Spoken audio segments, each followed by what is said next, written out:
Hi guys, how are you doing? Beta, I welcome you all in this third lecture on motion.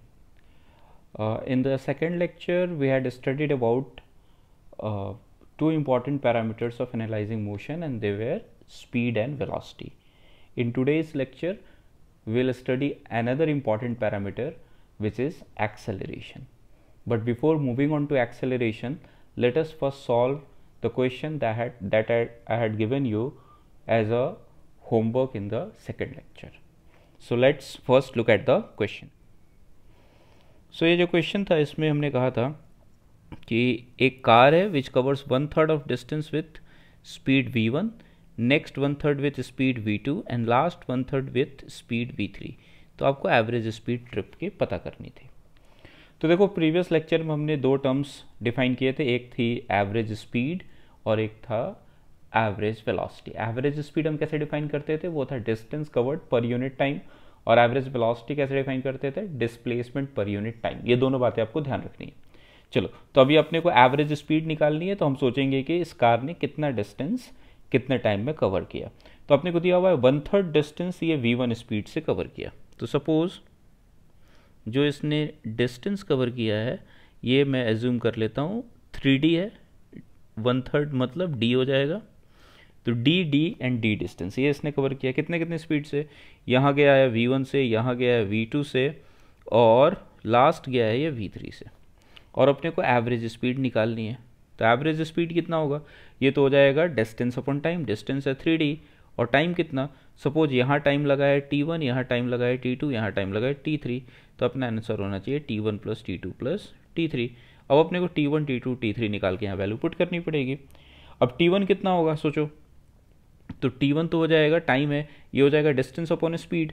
Distance कितना cover किया d, और speed कितनी है v1, तो t1 हो जाएगा d by v1. Similarly t2 कितना हो जाएगा, तो अगला डिस्टेंस है d, स्पीड कितनी है v2, तो t2 को आप लिख सकते हो d बाई v2.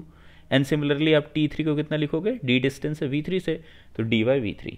तो एवरेज स्पीड आपकी कितनी हो गई, ये तो डिस्टेंस था 3d और इसमें हम टाइम डिवाइड करते हैं, t1 की जगह d बाई v1, t2 की जगह d बाई v2, t3 की जगह d बाय v3. तो ये कितना हो जाएगा.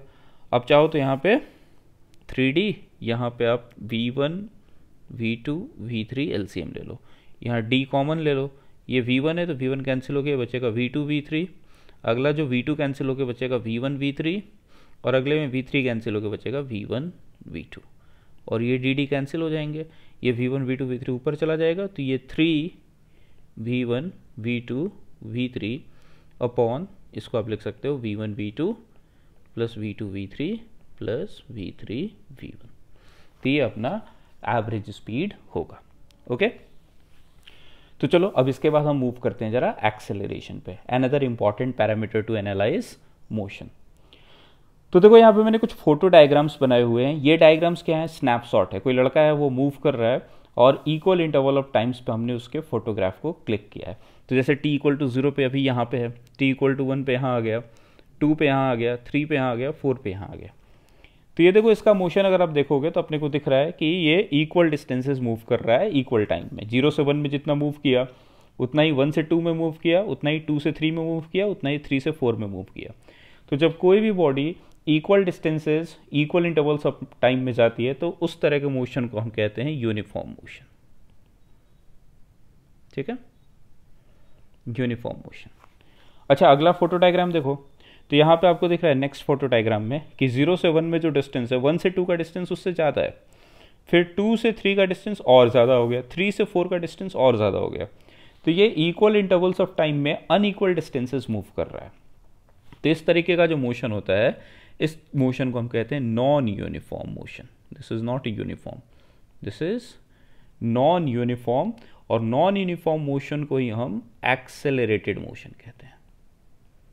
नॉन यूनिफॉर्म मोशन और एक्सेलरेटेड मोशन. और यहाँ पे देखो अगला जो डायग्राम है इसमें भी कुछ वैसा ही है, बट इसमें थोड़ा रिवर्स हो रहा है. क्या कि पहले जो डिस्टेंस कवर कर रहा है वो ज़्यादा है, और जैसे जैसे टाइम सेम टाइम इंटरवल अभी भी लिया है, बट आगे डिस्टेंसेस जो कवर कर रहा है वो कम होते चले गए. तो यहाँ पे भी इसको भी हम नॉन यूनिफॉर्म या फिर एक्सेलरेटेड, इनफैक्ट एक्सेलरेटेड नहीं है ये, डी एक्सेलरेटेड मोशन इसको हम बोलते हैं. तो इन्हीं केसेस को हम डिस्कस करने वाले हैं, नॉन यूनिफॉर्म, ठीक है, इसको आप डी एक्सेलरेटेड मोशन कह सकते हो। चलो तो इसको थोड़ा समझते हैं।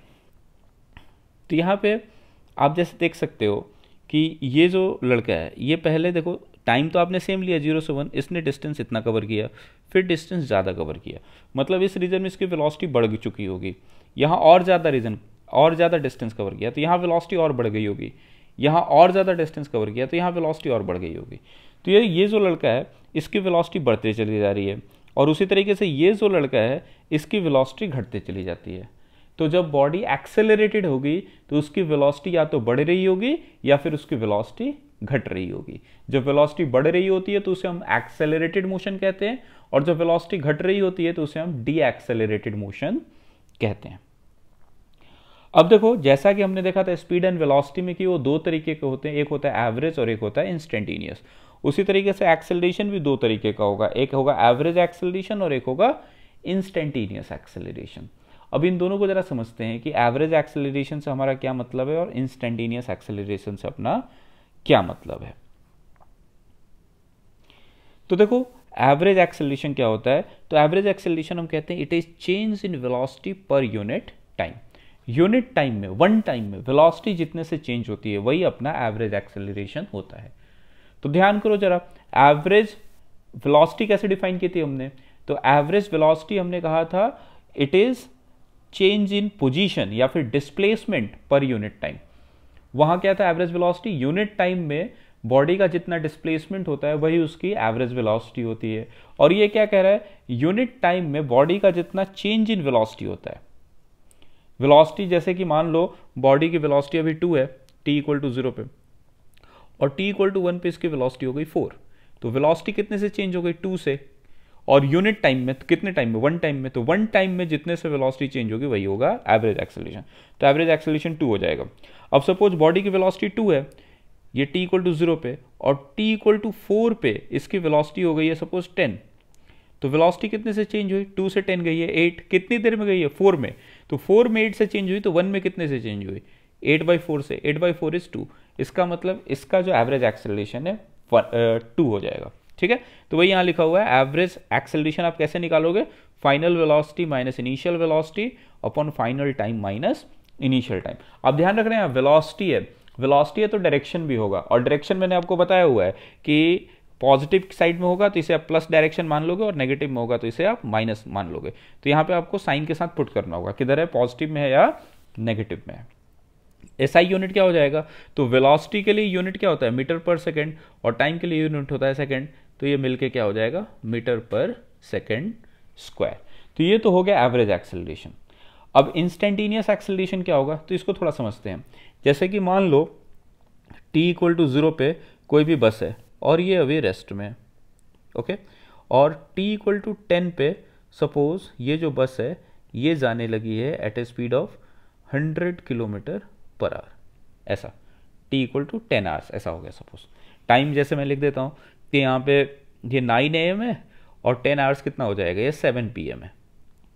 ये 9 AM से 7 PM तक बस चली, और पहले वो रेस्ट में थी और अभी 100 किलोमीटर पर आवर से चल रही है। अगर मैं आपसे पूछूंगा कि ये जो बस है इसका 9 AM से लेकर 7 PM के बीच में एक्सेलरेशन कितना है, एक्सेलरेशन, तो जब भी एक टाइम इंटरवल में मैं एक्सेलरेशन पूछूंगा मैं आपसे एवरेज एक्सेलरेशन एक्सपेक्ट करूंगा। और एवरेज एक्सेलरेशन आप कैसे बताओगे, तो वेलोसिटी कितने से चेंज हुई पर यूनिट टाइम, तो आप देखोगे वेलोसिटी तो चेंज हो गई है 100 से, 0 से 100 कितने टाइम में हुई है, तो 9 AM से 7 PM ये तो 10 आवर्स है, तो आप लिखोगे 100/10। इसका मतलब क्या हो गया कि हर एक घंटे में वेलोसिटी 10 से चेंज हो रही है, 10 kilometre per our square. Kilometre per our square, इसको आप क्या सोचोगे, किलोमीटर पर आवर, मतलब कि वेलोसिटी 10 किलोमीटर पर आवर से पर आवर चेंज हो रही है, इसका कहने का मतलब ये है।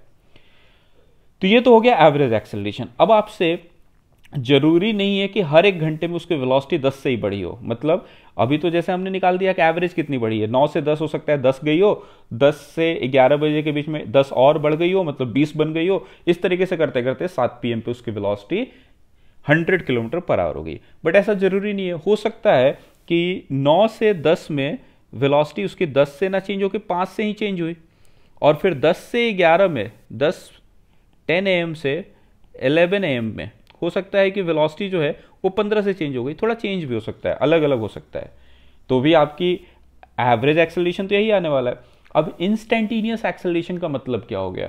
तो इंस्टेंटेनियस एक्सेलरेशन का मतलब ऐसा हो सकता है कि कोई आपसे पूछ सकता है कि बताओ जब 12 बजे थे तब इस बस का एक्सेलरेशन कितना था। तो 12 बजे और बस का एक्सेलरेशन कितना था, वो जो वैल्यू होगी उस समय, उस इंस्टेंट पे जो वैल्यू होगी, सिंगल इंस्टेंट पे, उसे हम कहेंगे इंस्टेंटेनियस एक्सेलरेशन। अब जो इंस्टेंटेनियस एक्सेलरेशन निकालने का जो तरीका है, उसमें जो मैथ्स इन्वॉल्व है, वो मैथ्स अभी हमने पढ़ा नहीं है। तो जैसे ही ये चैप्टर कंप्लीट होगा बेसिक लेवल पे, मैं एडवांस लेवल जब आपको कवर कराऊंगा तो उन मैथ्स को हम पहले डिस्कस करेंगे और फिर इसको निकालना सीखेंगे। तो अभी हम इंस्टेंटेनियस एक्सेलरेशन को छोड़ देते हैं और अभी हम एवरेज एक्सेलरेशन पे ही कंसंट्रेट करेंगे। तो एवरेज एक्सेलरेशन का हमने डेफिनेशन देख लिया, वो क्या होता है? Change in velocity per unit time. Unit time में वेलोसिटी जितने से चेंज होगी वही होगा एवरेज एक्सेलरेशन। इसको आप ऐसा भी समझ सकते हो कि जैसे किसी बॉडी का एक्सेलरेशन 10 मीटर पर सेकंड स्क्वायर है, तो ऐसा लिखने से मेरा मतलब क्या है? ऐसा लिखने से मेरा मतलब है कि हर 1 सेकंड में बॉडी की वेलोसिटी 10 मीटर पर सेकंड से चेंज हो जाती है। जैसे कि 10 मीटर पर सेकंड की वेलोसिटी जब मैं लिखता था, ये वेलोसिटी लिखने का मतलब क्या था? ऐसा लिखने का मतलब था हर 1 सेकंड में बॉडी 10 मीटर आगे चली जाती है, उसका डिस्प्लेसमेंट कितना हो जाता है? 10 मीटर। तो 10 मीटर पर सेकंड की वेलोसिटी बताती है, 1 सेकंड में 10 मीटर का डिस्प्लेसमेंट, और 10 मीटर पर सेकंड स्क्वायर का एक्सेलरेशन बताता है 1 सेकंड में 10 मीटर पर सेकंड की वेलोसिटी में चेंज। ओके, अब देखो यहां पे क्या है, एक टर्म है यूनिफॉर्म एक्सेलरेशन और एक है नॉन यूनिफॉर्म एक्सेलरेशन। तो यूनिफॉर्म एक्सेलरेशन और नॉन यूनिफॉर्म एक्सेलरेशन क्या होगा? तो थोड़ा आप समझते हैं कि यूनिफॉर्म वेलोसिटी और नॉन यूनिफॉर्म वेलोसिटी क्या होती है। तो हम कहते हैं कि वेलोसिटी अगर कांस्टेंट है, जैसे कि अगर कोई बॉडी 10 मीटर पर सेकंड से चल रहा है, 10 मीटर पर सेकंड से, तो ऑल टाइम अगर वो 10 मीटर पर सेकंड से ही चल रहा है तो हम कहेंगे कि उसकी वेलोसिटी कांस्टेंट है। कहने का मतलब ये भी है कि हर 1 सेकंड में वो 10 मीटर आगे जा रहा है, हर 1 सेकंड में वो 10 मीटर आगे जा रहा है, तो उसकी हम कहते हैं वेलोसिटी क्या है? यूनिफॉर्म है। उसी तरह से यूनिफॉर्म एक्सेलरेशन कब बोलेंगे? तो यूनिफॉर्म एक्सेलरेशन बोलेंगे जब एक्सेलरेशन चेंज नहीं हो रहा है। एक्सेलरेशन चेंज नहीं हो रहा है, इसका मतलब क्या कि अगर 2 मीटर पर सेकंड स्क्वायर का एक्सेलरेशन अभी है तो टाइम बढ़ने के बाद भी ये एक्सेलरेशन 2 मीटर पर सेकंड स्क्वायर का ही है। अब जैसे सोचो 2 मीटर पर सेकंड स्क्वायर का एक्सेलरेशन होगा तो इसका मतलब क्या होगा? इसका मतलब होगा हर 1 सेकंड में वेलोसिटी आपकी कितने से इंक्रीज हो जाएगी? 2 से इंक्रीज हो जाएगी। तो ये सपोज t इक्वल टू 0 है, बॉडी का एक्सेलरेशन 2 मीटर पर सेकंड स्क्वायर है, तो मतलब जब टाइम 1 सेकंड बीतेगा तब तक बॉडी ने, अगर यहाँ पे बॉडी रेस्ट में थी तो बॉडी ने कितनी वेलोसिटी एक्वायर कर ली होगी? 2 मीटर पर सेकंड। फिर 1 सेकंड बीत जाएगा, जैसे टाइम ये 2 सेकंड्स हो जाएगा, तो फिर से बॉडी ने कितनी वेलोसिटी एक्वायर कर ली होगी? अनदर 2 मीटर पर सेकंड। तो अब इसकी वेलोसिटी हो गई होगी 4 मीटर पर सेकंड। अब वेलोसिटी कितनी हो गई होगी? अनदर, जैसे टाइम जब 3 सेकंड हुआ होगा तब वेलोसिटी कितनी?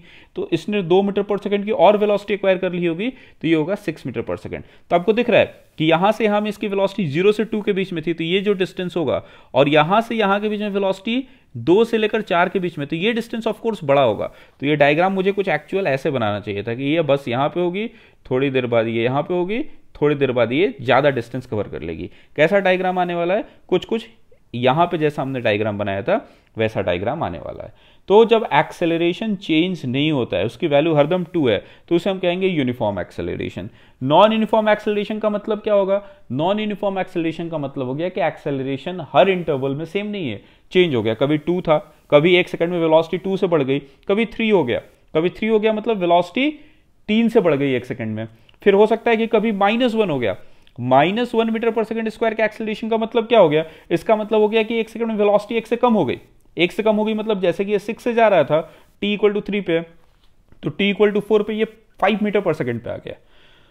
तो अगर मोशन इस तरीके से हो रहा है कि एक्सेलरेशन कांस्टेंट नहीं है, चेंज हो रहा है, तो वैसे हम उस केस में बोलेंगे कि हमारे पास नॉन यूनिफॉर्म एक्सेलरेशन है। और अगर एक्सेलरेशन चेंज नहीं हो रहा है तो उसे हम बोलेंगे यूनिफॉर्म एक्सेलरेशन है। तो ये बिल्कुल ध्यान रखना, uniform velocity means equal displacements in equal intervals of time.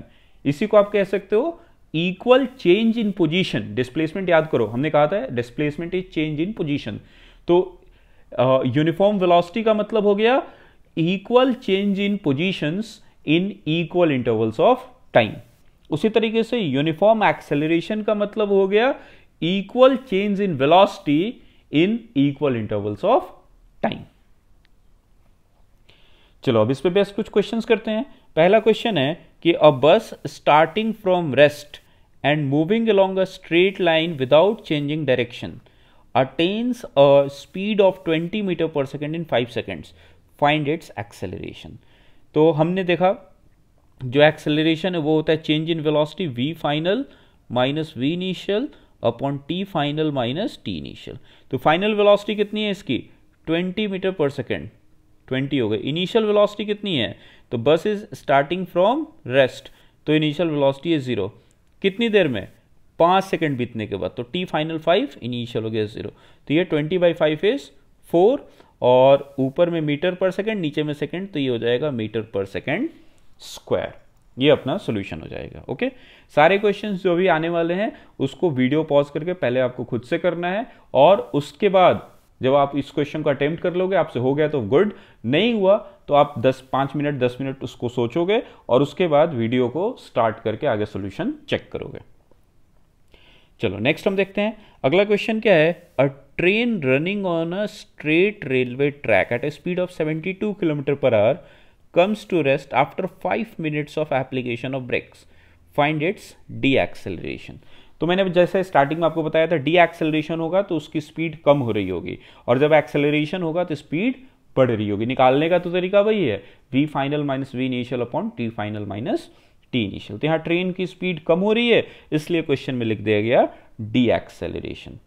अच्छा, यहाँ पे देखो एक चीज आप नोट करोगे, यूनिट्स आपके कंसिस्टेंट नहीं है। यहाँ पे किलोमीटर पर आवर है और यहाँ पे मिनट्स हैं, तो पहले आपको कन्वर्ट करना पड़ेगा। तो सब कुछ हम क्या करते हैं, एसआई में लेके आ जाते हैं। तो अपने को क्या दिया हुआ है, v इनिशियल कितना दिया हुआ है, ट्रेन इधर जा रही है, कितने से जा रही है भाई 72 किलोमीटर पर आवर से, और फिर वो फाइनली क्या आ गई है, रेस्ट में आ गई है। यहाँ पे टाइम 0 अगर मान ले तो यहाँ टाइम कितना दिया हुआ है 5 मिनट। तो पहले यूनिट्स हम सारे एसआई बनाते हैं। तो v इनिशियल कितना है 72 किलोमीटर पर आवर, इसको मीटर पर सेकंड में लाता हूँ। तो पिछले लेक्चर में मैंने आपको बताया था कि आप 5/18 का फैक्टर याद रखना किलोमीटर पर आवर को मीटर पर सेकंड में कन्वर्ट करने के लिए। तो ये कितना हो गया, ये हो गया 20 मीटर पर सेकंड। ये तो हो गया v इनिशियल। अच्छा, v फाइनल कितना हो गया, तो v फाइनल अपने को दिया हुआ है 0, ठीक है। और t इनिशियल तो 0 है, और t फाइनल कितना है, तो t फाइनल 5 मिनट्स है। 5 मिनट्स को सेकंड्स बना लो, तो 5 × 60। एक्सेलरेशन कितना बोलेंगे, तो एक्सेलरेशन तो होता है v final minus v initial upon t final minus t initial. v final train रुक गई है तो 0 हो गया।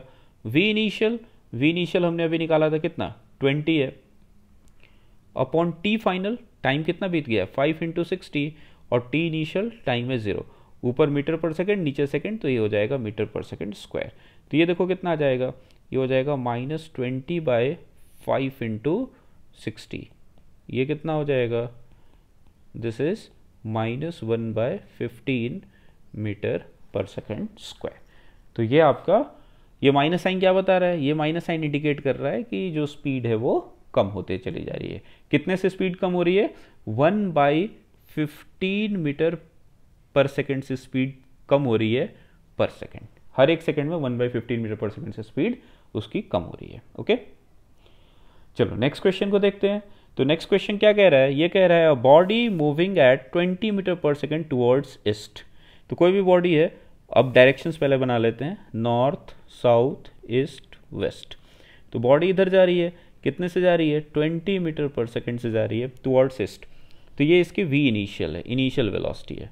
Changes its velocity to 10 metre per second towards west. तो बाद में इसकी वेलोसिटी वेस्ट में हो गई है, कितनी हो गई है 10 metre per second. This is v final in 15 seconds. तो ये टाइम अगर 0 था तो ये टाइम हो गया 15। तो फाइंड इट्स एक्सेलरेशन। तो यूनिट्स तो कंसिस्टेंट है, चेंज करने की जरूरत नहीं है, सारे एसआई में है। तो देखो एक्सेलरेशन निकालना है तो फिर से हम क्या कहेंगे, v final minus v initial. और अपने को यहाँ पे एक चीज ध्यान रखना पड़ेगा, क्या ध्यान रखना पड़ेगा, डायरेक्शंस। तो पॉजिटिव एक्सिस को मैं प्लस बोल दूंगा और नेगेटिव एक्सिस को माइनस। तो ये वाली जो स्पीड है इसको मैं +20 मीटर पर सेकेंड बोलूँगा क्योंकि ये पॉजिटिव एक्सिस में, और ये वाली जो स्पीड है ये नेगेटिव एक्सिस में, तो इसको मैं -10 मीटर पर सेकेंड ऐसा बोलूँगा। अब अपना फॉर्मूला लगा लेते हैं। फॉर्मूला क्या है? तो this is v final minus v initial t final minus t initial. v final कितना है? तो आपको दिख रहा है v फाइनल तो -10 है, तो यहाँ पुट करो -10 माइनस v इनिशियल कितना है? तो v इनिशियल तो है +20, तो यहाँ पुट करो +20 अपॉन t फाइनल कितना है? तो t फाइनल तो है 15 और t इनिशियल है 0, तो ये कितना हो जाएगा? ये हो जाएगा -30/15। इसका मतलब हो गया -2 मीटर पर सेकेंड स्क्वायर।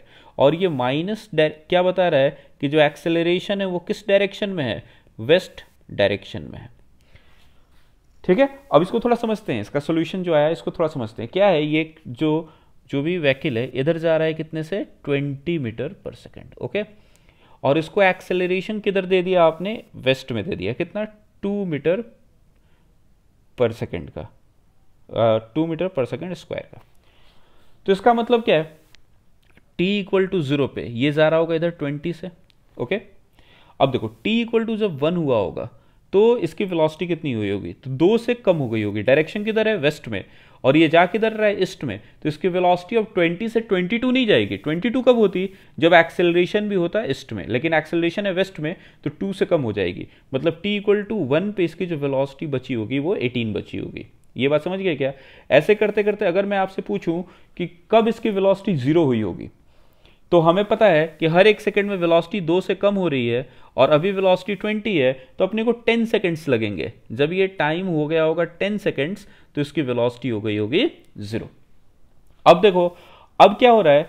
अब इसका एक्सेलरेशन अभी भी इधर ही है, कितने से? 2 से, तो हर एक सेकंड में इसकी वेलोसिटी 2 से बढ़नी स्टार्ट हुई होगी। तो टाइम जब 11 हुआ होगा तो इसकी वेलोसिटी इधर हो गई होगी कितनी? 2 मीटर पर सेकंड। 2 से बढ़ गई होगी, 0 हो गई थी 10 पे। ये बातें क्लियर है क्या? 12 पे कितनी हो गई होगी? 4, जब t 12 हुआ होगा। 14 पे कितनी हो गई होगी? तो 4 से 4 बढ़ जाएगी कितनी? 8, और 15 पे t = 15 पे कितनी हो गई होगी? 10। तो देखो क्वेश्चन में यही दिया हुआ था कि 15 सेकंड्स में वो +20 से कहाँ आ गया है? -10 आ गया है। तो इस तरीके से हम इसको एक्सेलरेशन को समझेंगे। चलो अगला क्वेश्चन देखते हैं। तो अगला क्वेश्चन क्या है? ये यहाँ पे मूव नहीं होगा, ये बॉडी होगा, ये गलती से लिख दिया, ये है बॉडी। तो अगला क्वेश्चन क्या है? A body moves over a circle of radius 10 metre with a constant speed of 2 metre per second. तो find its average velocity and average acceleration by the time it completes a semi circle. तो इसको जरा समझते हैं। तो ये कोई circle है और इस पे कोई बॉडी है जो कि सपोज 2 मीटर पर सेकेंड की स्पीड से जा रही है और इसकी स्पीड कांस्टेंट है। एक चीज़ आप ध्यान रखना कि सर्कल पे कोई बॉडी जब मूव करती है तो हरदम उसकी वेलोसिटी का जो डायरेक्शन होता है, जैसे इस तरीके से मूव कर रही है तो वेलोसिटी का डायरेक्शन टेंजेंट के लॉन्ग होता है। अब टेंजेंट क्या होता है? तो टेंजेंट एक लाइन होती है जो कि सर्कल को सिंगल पॉइंट पे टच करती है, ये वाली लाइन। और ये अगर ऐसा जा रहा है तो इधर होगा, अगर ये ऐसे मूव कर रहा होता है इधर, तो इसकी वेलोसिटी इसी लाइन के लॉन्ग इधर हो जाती है। ठीक है क्या? इसको आप फील कैसे कर सकते हो कि वेलोसिटी जो होती है वो टेंजेंट के लॉन्ग होती है? तो आप ऐसा सोचो कि आपके पास एक धागा है और धागे में आपने एक पत्थर बांध दिया है, सपोज, या बॉल बांध दिया है, और इस बॉल को आप इस तरीके से रोटेट करा रहे हो। अच्छा, सपोज कि जब इस पोजीशन पे, इस वाले पोजीशन पे आ गए तो आपका धागा टूट जाता है, यहाँ टूट जाता है। तो जब यहाँ पे धागा टूट जाता है तो आपका बॉल किधर जाता है? तो अगर आप देखोगे बॉल को इस तरीके से आप रोटेट करा रहे थे और इस पोजीशन पे आके धागा टूटता है तो बॉल इधर भागता है। तो ये आपको समझ में आ रहा है कि ये वाली जो लाइन थी टेंजेंट थी, सिंगल पॉइंट पे टच कर रही है, और वेलोसिटी का डायरेक्शन हरदम किधर होता है? टेंजेंट के लॉन्ग होता है। किसी भी कर्व पे अगर बॉडी मूव कर रही हो तो किसी भी पॉइंट पे अगर वेलोसिटी का जो डायरेक्शन होगा उस पॉइंट पे जो टेंजेंट बनेगा, इस पॉइंट पे टेंजेंट मतलब एक ऐसी लाइन जो कि सिंगल पॉइंट पे टच करे, टेंजेंट के लॉन्ग वेलोसिटी होगी। ये हम ध्यान रखेंगे। तो अभी ये सर्कल पे मूव कर रहा है और सर्कल पे हम मान के चल रहे हैं कि ये कुछ क्लॉकवाइज सेंस में मूव कर रहा है, तो इसकी वेलोसिटी टेंजेंट के लॉन्ग होगी। अब देखो, ये कह रहा है कि इसने सेमी सर्कल कंप्लीट कर लिया, तो यहाँ पे आया। अब यहाँ पे आएगा तो इसकी वेलोसिटी किधर होगी? तो फिर से यहाँ टेंजेंट बनाओ, कुछ इधर हो जाएगी क्या? इधर हो जाएगी, और इसकी स्पीड चेंज नहीं हुई है, यहाँ भी ये 2 मीटर पर सेकेंड होगा। तो आपको क्या क्या फाइंड आउट करना है? Average velocity and average acceleration, ये आपको पता करना है। ठीक है, तो अब ये बताओ एवरेज वेलोसिटी क्या होता है? तो एवरेज वेलोसिटी तो होता है डिस्प्लेसमेंट अपॉन टाइम। अब टाइम कैसे निकालें? तो रेडियस कितना है? 10 मीटर का रेडियस दिया हुआ है, तो ये जो सर्कल है इसका जो रेडियस है ये 10 मीटर दिया हुआ है। ओके, अब देखो यहां से ए पोजीशन से इसको बी पोजीशन आने में कितना टाइम लगेगा? जो सेमी सर्कल है, तो जो टाइम लगेगा वो तो हो जाएगा डिस्टेंस अपॉन स्पीड। डिस्टेंस कितना है? Distance upon speed. तो डिस्टेंस तो हम लिखेंगे कितना, सर्कल पूरा 2 पाई आर है, तो ये डिस्टेंस तो पाई आर है, और अपॉन स्पीड, तो ये हो जाएगा pi r is 10 and speed is 2, तो ये कितना हो गया 5 पाई। तो 5 पाई का इसको 5 पाई सेकेंड्स का टाइम लगेगा, 5 पाई सेकेंड्स इतना टाइम लग गया है। अब अपने को पता करना है एवरेज वेलोसिटी। तो एवरेज वेलोसिटी कितनी होती है? ये तो होती है displacement upon time. Displacement upon time, तो डिस्प्लेसमेंट कितने का है? तो डिस्प्लेसमेंट ए से बी का डिस्प्लेसमेंट जो होगा वो ये तो यही होगा, पिछले लेक्चर में हमने ये पढ़ा था।